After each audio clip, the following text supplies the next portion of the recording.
بسم اللہ الرحمن الرحیم۔ السلام علیکم۔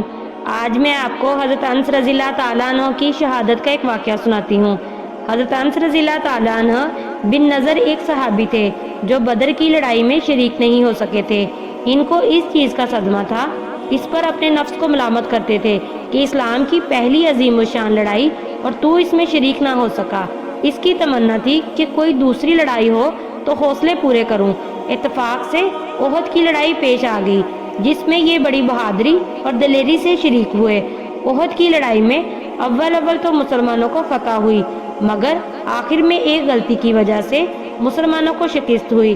وہ غلطی یہ تھی کہ حضور اکرم صلی اللہ علیہ وآلہ وسلم نے کچھ آدمیوں کو ایک خاص جگہ مقرر فرمایا تھا کہ تم لوگ جب تک میں نہ کہوں اس جگہ سے نہ ہٹنا، کہ وہاں سے دشمن کے حملے کا اندیشہ تھا۔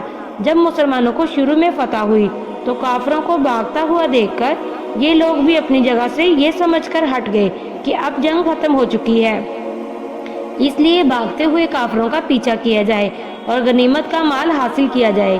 اس جماعت کے سردار نے منع بھی کیا کہ حضور صلی اللہ علیہ وآلہ وسلم کی ممانعت تھی، تم یہاں سے نہ ہٹو، مگر ان لوگوں نے یہ سمجھ کر کہ حضور صلی اللہ علیہ وآلہ وسلم کا ارشاد صرف لڑائی کے وقت کے واسطے تھا، وہاں سے ہٹ کر میدان میں پہنچ گئے۔ بھاگتے ہوئے کافروں نے اس جگہ کو خالی دیکھ کر اس طرف سے آ کر حملہ کر دیا۔ مسلمان بے فکر تھے، اس اچانک بے خبری کے حملے سے مغلوب ہو گئے اور دونوں طرف سے کافروں کے بیچ میں آ گئے، جس کی وجہ سے ادھر ادھر پریشان بھاگ رہے تھے۔ حضرت انس رضی اللہ تعالیٰ عنہ نے دیکھا کہ سامنے سے ایک دوسرے صحابی حضرت سعد رضی اللہ تعالیٰ عنہ بن معاذ آ رہے ہیں۔ ان سے کہا کہ اے سعد، کہاں جا رہے ہو؟ خدا کی قسم، جنت کی خوشبو احد کے پہاڑ سے آ رہی ہے۔ یہ کہہ کر تلوار تو ہاتھ میں تھی ہی کافروں کے ہجوم میں گھس گئے، اور اتنے شہید نہیں ہوئے ہوں گے، واپس نہیں ہوئے۔